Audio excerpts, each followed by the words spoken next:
In this video, I'm going to walk through how to transpose rows and columns in a worksheet.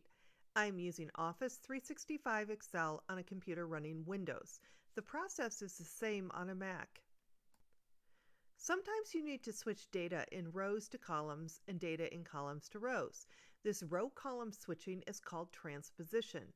Transposing data is especially useful when using data for analysis. Fortunately, Excel makes it easy.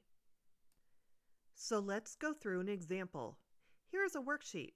Let's say we want to use the data in an analysis in Tableau or Power BI or another platform. We want to transpose the data contained in cells A4 through D8 so that the date headers are rows and the statement line items are columns. Start by selecting cells A4 through D8 and right-click. Select Copy. Now the target data has dotted lines around it.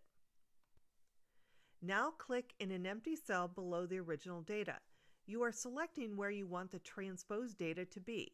I am clicking in cell A10 here. Right-click cell A10 and select Paste Special. Select Transpose from the dialog box and click OK. The transposed data appears in cells A10 through E13. Now we are going to go through some steps we might take to ready our data for further analysis. If there are any borders in the original data, they are copied to the transposed data and probably don't make sense. We will remove the borders in the transposed data. Select the transposed data and click on the border icon in the Home ribbon and select No Border. Now we see that the transposed data is border-free. The other thing we might want to do is remove the original data. Select the original rows 1 through 9 and right-click.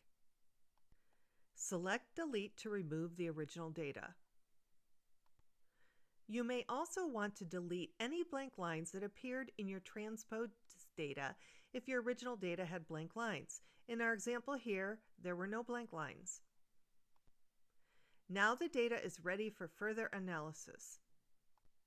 That's it, we are done. This video was created and narrated by Dr. Wendy Tietz and is part of the Excel Skill Builder video series. See accountingnewsanalytics.com for additional faculty and student resources.